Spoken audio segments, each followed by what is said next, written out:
sustentabilidade no cotidiano. Esse é o tema da aula de hoje e eu sou a professora Rafaela Lima. A proposta dessa aula é trazer a reflexão da necessidade de iniciativas pessoais, individuais e coletivas, visando minimizar os impactos dos problemas ambientais. Quando a gente fala de sustentabilidade, a gente está falando de quê?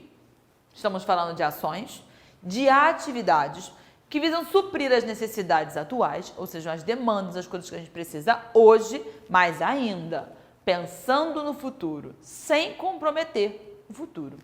Usar hoje sem acabar completamente, para que ainda tenha para as próximas gerações. A gente sabe que para isso são necessárias uma série de mudanças e reajustes e pensar algumas coisas. Por isso, eu listei aqui uma série de iniciativas individuais, mas que, claro, elas sempre precisam ser expandidas num nível muito grande, afinal, uma andorinha só não faz verão. Então, expandir, chegar a um maior número de pessoas e, óbvio, que precisam passar por iniciativas coletivas e também institucionais e governamentais. Listando aqui, falando das iniciativas individuais, a gente precisa passar pela questão da economia da água. É claro que a gente sabe que a água ela tem um ciclo, o ciclo da água ele é mantido, ele é movido pelo sol. Se temos sol, eu tenho esse ciclo da água. Eu vou ter chuva, eu vou ter evaporação, eu tenho condensação. Porém, o que nos preocupa em relação à questão dessa água potável, dessa água própria a ser consumida. Muitas pessoas têm pensado assim, tem muitos rios poluídos, tem muitos lagos, mas a gente pode usar, por exemplo, a água do mar. Ok, a água do mar precisa de um processo muito caro e difícil de dessalinização para o seu consumo. Então, será que é realmente necessário a gente pensar e focar nas alternativas mais difíceis, ao invés de optar por um caminho mais curto, no que se refere à economia de água? Então, a gente precisa dessas iniciativas pessoais, institucionais, escolas, empresas e coletivas. Quando a gente fala também de iniciativas individuais, é claro que já passou por um âmbito industrial, que é a questão dos produtos biodegradáveis. É necessário que chegue até nós e que nós possamos ter a escolha de optar por produtos biodegradáveis. Produtos esses que, ao pararem na natureza, por algum motivo, que haja um processo de degradação natural, de decomposição, ao invés de se acumular no ambiente. Por isso, têm sido feitas várias medidas em relação à redução de plásticos, canudos, mudanças nas sacolas de supermercado, por conta justamente da demanda de produtos biodegradáveis. Alimentos orgânicos. Quando a gente fala de alimentos orgânicos, são alimentos que não são produzidos com o uso massivo de agrotóxicos, de uma série de produtos químicos, porque são produtos que também trazem impactos ambientais. Além de alimentos orgânicos, estimularem e possibilitarem pequenos produtores, geração de emprego em diversos locais. Então, é uma alternativa, que a gente possa adotar essa escolha e que ela seja também ofertada a nós de forma acessível. Cultivo de áreas verdes. Nós que vivemos em grandes cidades, as selvas de pedra, é necessário que a gente consiga conciliar essa divisão de espaços. Então, são parques, são áreas de proteção ambiental. O cultivo da área verde dá essa ideia de que se consiga mesclar tanto na arquitetura de grandes prédios uma maior presença de plantas. Os lagos que possam estar no meio das cidades com algas, de forma que haja maior taxa de fotossíntese, maior captura de gás carbônico, esse gás carbônico tão liberado aí nas grandes cidades. Sacolas retornáveis estão ligadas à questão dos produtos biodegradáveis. Então, preciso usar sacolas? Se é para usar, então que eu use uma biodegradável, que não vai causar danos, que não vai se acumular por anos e anos e anos nos mares, na natureza. Agora, uma alternativa muito pessoal seria, ao invés de eu usar sacola, seja ela biodegradável ou não, que eu use as sacolas retornáveis. Que a gente tenha esse hábito, então é algo individual esse hábito, de carregar essas sacolas e fazer esse ciclo, ao invés de estar sempre comprando uma nova e gerando cada vez mais lixo. Moderar o uso dos descartáveis. A gente tem uma alta produção, especialmente em grandes eventos de descartáveis. Então, trabalhar nas escolas, nas instituições, nos grandes eventos, shows, o uso de garrafas, o uso de copos pessoais, que fiquem presos, que possam ser desmontáveis. Já tem algumas iniciativas pensando nisso.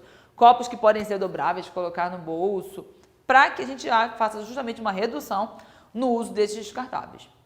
A economia de energia, ela é necessária para o bolso e para o ambiente. Tem pessoas que pensam que é apenas uma questão financeira, mas se a gente pensar que a nossa matriz energética, que essa energia ela também está vindo da natureza e que eu gero resíduos também disso aí, se eu penso nisso, eu estou pensando nos dois lados, na questão financeira e na questão ambiental. Descarte. As grandes populações, elas geram muito lixo. Quanto maior o desenvolvimento de uma população, maior a produção desse lixo. Então é necessário que a gente vai produzir, que haja uma redução, mas que haja um descarte correto de alguns produtos específicos, que não podem ser simplesmente misturados com lixo comum. Alguns exemplos: remédios. Muitas pessoas têm a prática de simplesmente abrir os remédios, xaropes e derramar, por exemplo, numa pia. Não pode. Pense que essa água ela está indo ali, ela vai para a rede de esgoto e ela vai ser tratada. Mas muitas vezes aquela química do remédio ela não consegue ser tratada. Então ela volta e fica circulando na população, nas torneiras. Então há um trabalho muito maior para tratar essa água com o resíduo de remédio. Então que haja essa conscientização. Os remédios eles são descartáveis, até mesmo em farmácias ou separados. É necessário que haja mais postos e pontos de coleta de remédios vencidos. Baterias, pilhas, resíduos, por exemplo, baterias de celular, pilhas das mais diversas. Há resíduos tóxicos de metais pesados ali dentro. A gente não pode jogar em qualquer lugar.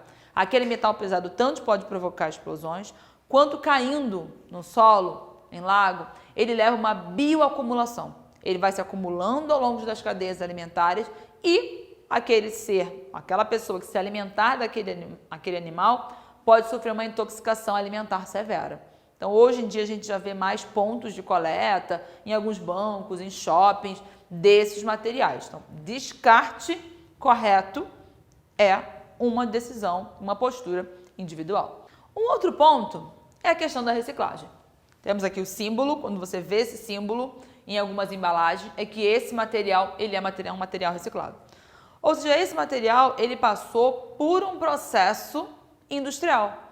Então, não foi nós, individualmente, que reciclamos ele, mas a escolha de usar esses materiais e incentivar essa prática, aí sim é nossa.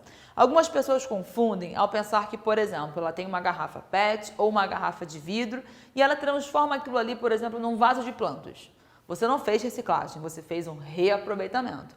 A reciclagem ela é o processo industrial, que aquele vidro, aquele papelão, aquele alumínio, ele vai passar para ser reaproveitado. Nisso o Brasil está bem, nós estamos assim numa alta posição do ranking de reciclagem de alumínio e de papelão, por exemplo. Então, iniciativas bem bacanas têm sido feitas. E a gente atentar a isso, a usar esse produto, né, na nossa compra, na nossa escolha de consumo, esses materiais recicláveis que vem aí com esse símbolo. Transporte coletivo e uso de bicicletas. A gente sabe que quanto maior número de carros nas ruas, maior essa poluição. E o carro é uma comodidade, é uma necessidade, especialmente em algumas grandes cidades. Então, quando a gente fala de um transporte coletivo e um uso de bicicletas, repare, é uma decisão pessoal, porém também é uma demanda governamental, porque eu preciso ter condições de andar nesse transporte. Se eu tenho pouquíssimo transporte e as pessoas andam em latinhas de sardinha, ele não vai ser viável. As pessoas passam a largar esse transporte para voltar a usar o carro. Se eu tenho a iniciativa e eu tenho possibilidade de me deslocar de carro, de casa para o trabalho, de escola, de bicicleta, pode ser feito, mas é preciso que haja ciclovia, que haja segurança para isso. Então, são iniciativas individuais, mas não podemos nos iludir e jogar esse peso apenas sobre os indivíduos. É necessário também todo um ambiente para que a gente possa fazer essa escolha pelo coletivo, pela bicicleta, por alternativas menos poluentes. Ainda para fechar nossa lista de iniciativas privadas e pessoais, que são muitas, a gente fala também do consumo moderado de carne. Os estudos mostram que a alta produção da carne ela é muito poluente e consome muita água. Então tem se pensado nisso, justamente se uma redução nesse número de carne, se uma redução, se uma mudança na matriz, na forma que a gente se alimenta, não seria um caminho para se pensar num ambiente mais sustentável. E passando aqui para as iniciativas coletivas, eu aponto para você o símbolo da sustentabilidade. Esse símbolo ele passa a ideia que a sustentabilidade ela dá a ideia de um equilíbrio. Então, é necessário tanto um equilíbrio social, econômico e ambiental para que a gente possa realmente promover as práticas sustentáveis. Como iniciativas coletivas, a gente fala de coleta seletiva, que aí passa pelo pessoal, mas passa pelo coletivo institucional. Lixeiras, lixo separado, não adianta que o indivíduo separe, mas que não haja essa coleta por parte das instituições. Redução das embalagens, que aí parte das indústrias fornecer esse material reduzido para que a gente possa consumir individualmente. E também práticas sustentáveis nas empresas e indústrias, que são elas sim as grandes responsáveis pela poluição no nosso ambiente. E que as grandes indústrias, governos e instituições tenham medidas também para promover essa sustentabilidade. Fechamos aqui e até a próxima. Tchauzinho!